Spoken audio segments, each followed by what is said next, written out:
5 वाजता आहेत आणि आता दिवसभरातल्या काही महत्त्वाच्या घडामोडींचा सविस्तर आढावा आपण घेणार आहोत।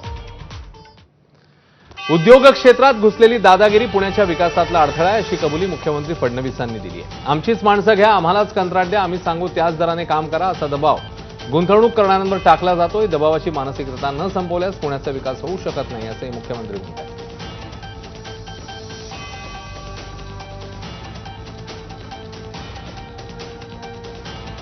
मोठ्या प्रमाणात उद्योग क्षेत्रामध्ये व्यापारामध्ये एक दबाव आपल्याला पाहायला मिळतो। आमचीच माणसं घ्या, आमच्याचकडनं खरेदी करा, आम्हालाच कंत्राट द्या, आम्ही म्हणतो त्याच रेटनी करा। ही मानसिकता जर आपण संपवली नाही तर पुण्याचा विकास पुढे होऊ शकणार नाही। आज पुण्याच्या विकासामधला सगळ्यात मोठा बॉटलनेक जर काही असेल तर दुर्दैवाने या ठिकाणी जी दादागिरी घुसलेली आहे की जी इन्व्हेस्टरला त्या ठिकाणी हा निर्णय करू देत नाही की त्याला काय परवडणार आहे। महाराष्ट्राच्या मुख्यमंत्र्यांनी पुण्यात दादागिरीमुळे उद्योग येत नसल्याचं वक्तव्य केलं। ज्यावर महाराष्ट्राच्या मुख्यमंत्र्यांना वाटत असेल की दादागिरीमुळे पुण्यात गुंतवणूकदार येणार नाहीत, मग दादागिरी करतंय कोण आणि त्यांच्यावर काय कारवाई केली असा सवाल खासदार सुप्रिया सुळेंनी उपस्थित केला। तर पुण्यामध्ये गुंतवणूक होत नसल्याचं कबूल केल्याबद्दल त्यांनी मुख्यमंत्र्यांचे आभार देखील मानले। महाराष्ट्राच्या माननीय मुख्यमंत्री आणि गृहमंत्र्यांना वाटत असेल की पुण्यामध्ये दादागिरी होते आणि त्याच्यामुळे पुण्यात इन्व्हेस्टमेंट येणार नाही, तर मला विनम्रपणे महाराष्ट्राच्या माननीय मुख्यमंत्र्यांना विचारायचं आहे, मग तुम्ही काय ॲक्शन घेतली त्याच्यावर? कुणाची दादागिरी होते आणि इन्व्हेस्टमेंट येत नाही आहेत हे कबूल केल्याबद्दल त्यांचे मी आभार मानते। पण त्याच्या मागे कोण आहे?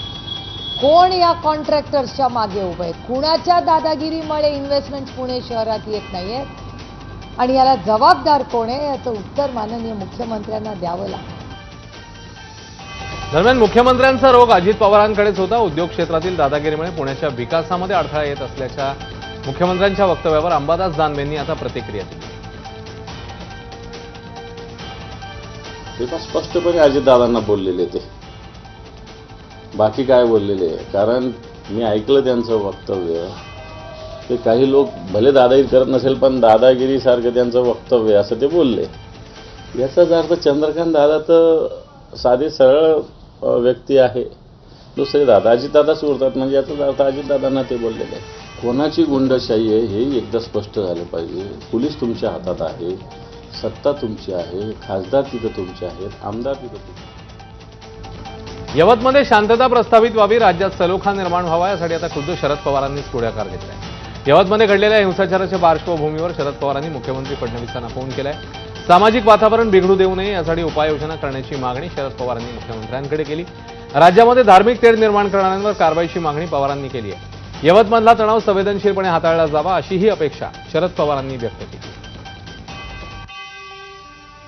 पुण्यातल्या यवतची बाजारपेठ आज बंद होती। यवत गावात पोलिसांचा कडेकोट बंदोबस्त देखील पाहायला मिळाला। पुढील आदेश येईपर्यंत यवत गावात जमावबंदीचा आदेश हा लागू राहणार आहे। रायगडच्या दौऱ्यावर असलेले उपमुख्यमंत्री अजित पवारांच्या उपस्थितीत जिल्ह्यातल्या बड्या नेत्यांचा पक्षप्रवेश पार पडलाय। महाड माणगाव मतदारसंघातनं शिंदेंच्या शिवसेनेचे राज्य प्रवक्ते राजीव साबळेंनी माणगावातल्या अनेक नगरसेवकांसह राष्ट्रवादीत प्रवेश केलाय। मंत्री भरत गोगावलेंना हा धक्का मानला जातोय, कारण राजीव साबळे गोगावलेंचे खंदे समर्थक आहेत आणि त्यांच्या मतदारसंघातले प्रमुख नेते म्हणून ते ओळखले जायचे। सुनील तटकरेंच्या हाताला परीस आहे, ते एखाद्याला सोनं बनवतात असं राष्ट्रवादीतल्या प्रवेशानंतर राजीव साबळेंनी म्हटलं।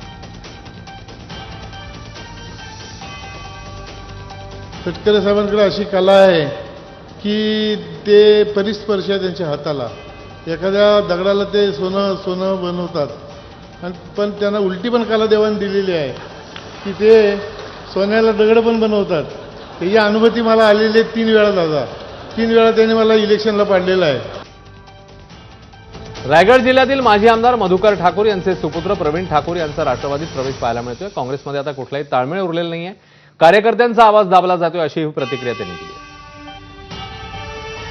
ग्रँडमास्टर दिव्या देशमुखचा नागपुरात नागरी सत्कार पार पडलाय। सुरेश भट सभागृहात सोहळा पार पडलेला आहे। मुख्यमंत्री फडणवीसांच्या हस्ते हा सत्कार झालाय। सरकारच्या वतीने दिव्याला 3 कोटींचं बक्षीस आणि पदक देण्यात आलंय।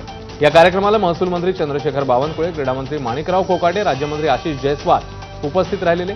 ग्रँडमास्टर झाल्यावर दिव्याचा नागपुरातला पहिलाच सत्कार आहे। यानंतर दिव्या देशमुखने सगळ्यांचेच आभार मानले।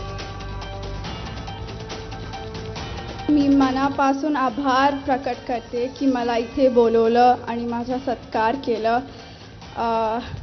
असे मोमेंट्स लाईफमध्ये ऑलमोस्ट खूप कमी येतात आणि हे माझ्यासाठी खूप जास्त स्पेशल मोमेंट आहे. मी पाहते इतके सगळे मुलं आहे इकडे आणि I am so happy that I could be at least a little bit part of their motivation, their inspiration. दिव्याच्या विजयाने मला तिहेरी अभिमान असल्याची प्रतिक्रिया मुख्यमंत्री फडणवीसांनी दिली आहे. नागपूरचे लोक बुद्धिबळात फार हुशार आहेत असं छगन भुजबळ दिव्याच्या अभिनंदनाचा ठराव घेताना म्हणाले होते. मात्र आम्ही राजकारणात बुद्धिबळ खेळतो, चेकमेट पण करतो असंही फडणवीस म्हणतात.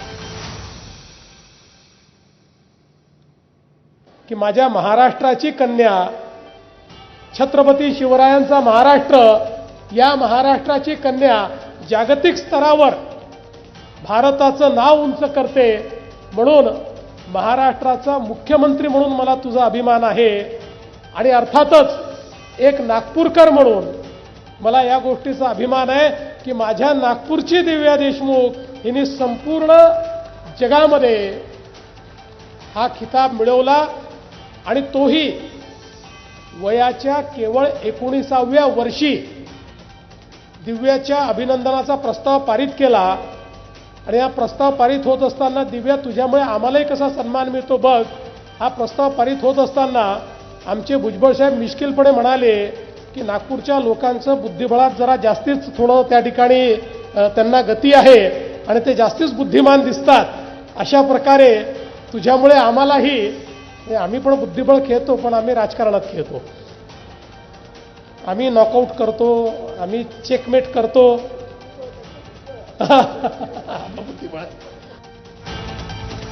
मुलीला संधी दिली तर त्या जग जिंकू शकतात हेच दिव्याने दाखवून दिलंय. क्रीडा क्षेत्रात मुलींसाठी विशेष योजना आणू असं क्रीडामंत्री कोकाट यांनी म्हटलं.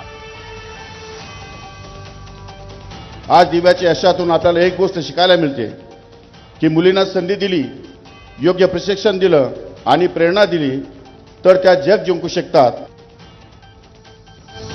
सरन्यायाधीश भूषण गवईंनी चेस विश्वविजेत्या दिव्या देशमुखचं अभिनंदन केलंय. भूषण गवईंनी दिव्याच्या घरी जाऊन तिला शुभेच्छा दिल्या.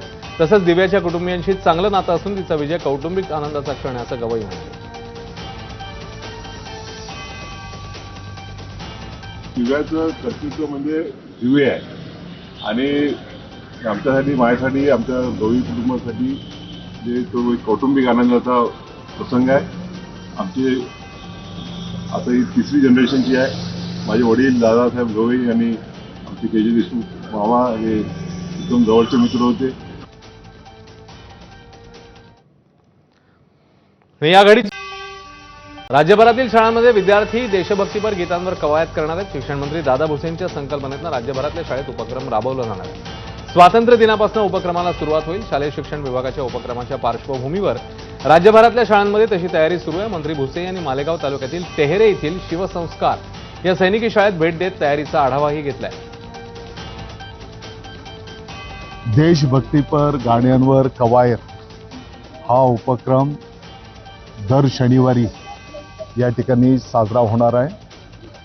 15 ऑगस्टला सर्व माध्यमांच्या शाळेमध्ये हा उपक्रम सर्व स्थानिक भागातल्या नागरिकांच्या उपस्थितीमध्ये त्या ठिकाणी संपन्न होणार आहे. पुणे रेव पार्टी प्रकरणी पोलिसांकडून अटक करण्यात आलेल्या प्रांजल खेवलकर यांच्या पत्नी रोहिणी खडसे यांनी शरद पवारांची भेट घेतली. प्रांजल खेवलकर सध्या न्यायालयीन कोठडीत आहेत. मात्र अद्याप खडसे कुटुंबियांनी त्यांच्या जामिनासाठी अर्ज केला नाहीये. याबाबत रोहिणी खडसेंनी यांना विचारलं असता आम्ही सगळे कुटुंबीय एकत्र मिळून चर्चा करू आणि निर्णय घेऊ, त्यानंतर आम्ही जामिनासाठी अर्ज करू असं रोहिणी खडसे म्हणतात. बीडच्या परळीतील वैद्यनाथ बँकेच्या निवडणुकीची रणधुमाळी सुरू आहे. यामध्ये मंत्री पंकजा मुंडे आणि आमदार धनंजय मुंडे यांनी एकत्रित येत पॅनल उभं केलंय. त्यांच्या विरोधात शरद पवारांच्या राष्ट्रवादीचे नेते राजाभाऊ फड यांनी पॅनल उभं केलंय. तर मुंडे बंधू भगिनींनी जे कारखाने किंवा पतसंस्था ते सर्व बंद पाडले, त्यामुळे आता वैद्यनाथ बँक टिकावी म्हणून मुंडे बंधू भगिनींविरोधात पॅनल उभं केल्याचं फड यांनी वक्तव्य केलं. मुंडे बंधू आणि भगिनीनं जे जे एकत्र येऊन बिनविरोध काढलं ते बंद पडलं.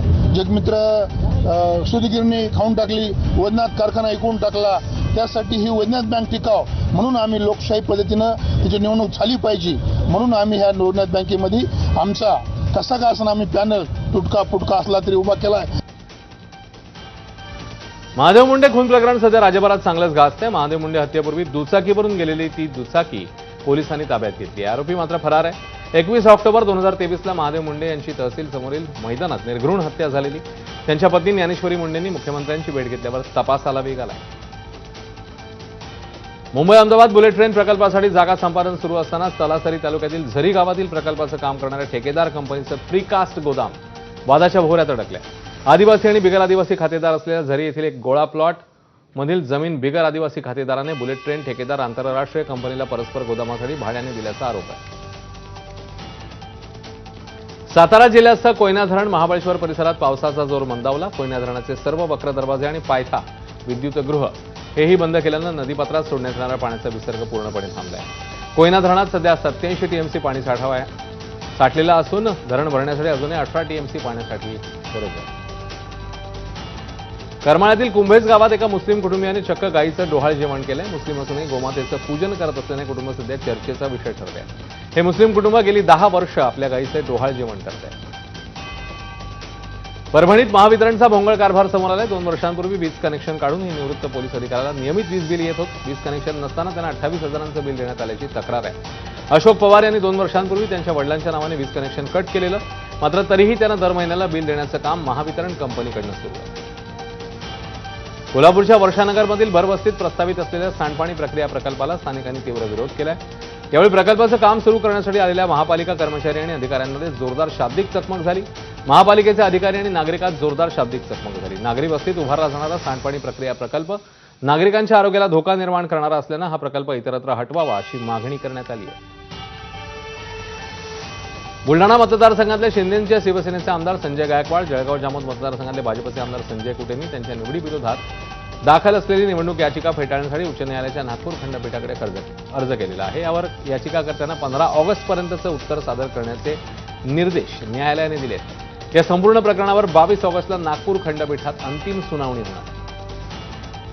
अकोल्यामध्ये बातमी लावल्याच्या रागातनं पत्रकारांवर कोयत्याने प्राणघातक हल्ला केल्याची धक्कादायक घटना घडली आहे. 2 तरुणांना तडीपार केल्याची बातमी प्रकाशित केली म्हणून 5 ते 6 जणांनी एका स्थानिक वृत्तपत्राच्या पत्रकारांवर हल्ला केलाय. यामध्ये 4 जण जखमी झाले. त्यांच्यावर रुग्णालयात उपचार सुरू आहेत. मात्र या प्रकरणानंतर काँग्रेस आमदार साजिद खान पठाणी आणि पोलिसांवर ताशेरे उडले आहेत. यहाँ पूड़िया बिक रही, यहाँ गांजा बिक रहा और पुलिस को सब पता है. हमको तो ये भी पता है कि इनको हफ्ते तक मिलते, लेकिन हमारी जबान खोलने मत लगाओ. अगर आने वाले 8 दिसंबर के अधिवेशन के पहले अकोले के 2 नंबर के धंधे बंद नहीं हुए तो मैं यहाँ के पूरे डिपार्टमेंट को अधिवेशन में बुलाकर पूछने लगाऊंगा. शनी शिंगणापूर देवस्थानातील बनावट ॲप घोटाळा हा एकट्याने केला नसून त्यात आणखी आरोपींची भर पडू शकते अशी प्रतिक्रिया सुरेश धस यांनी दिली. या प्रकरणात मकोका लावण्याची शक्यता देखील वर्तवलेली आहे.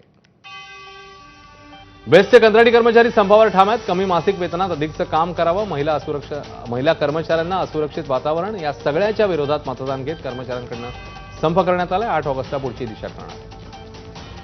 महाराष्ट्रातील इंजिनियर तरुणाने तामिळनाडूमधील एकाची डिजिटल अरेस्ट करून जवळपास 2.5 कोटींची फसवणूक केल्याची घटना घडली. आता छत्रपती संभाजीनगर ग्रामीण पोलिसांकडून दोघांना अटक झाली आहे. पोलिसांनी डिजिटल अरेस्ट करण्यासाठी वापरलेला लॅपटॉप आणि इतर साहित्य जे आहे ते जप्त केले.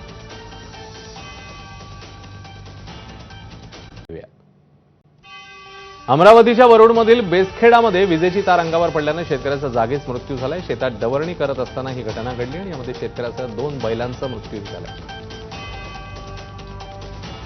पश्चिम बंगालच्या मुर्शिदाबादमध्ये 2024ला झालेल्या बॉम्बस्फोट प्रकरणी आरोपीला नाशिकमध्ये अटक करण्यात आली. आरोपी वेषांतर करून नाशिकमध्ये राहत होता अशी एनआयला माहिती मिळाली. त्यानंतर आता एनआयएसने ही कारवाई केली.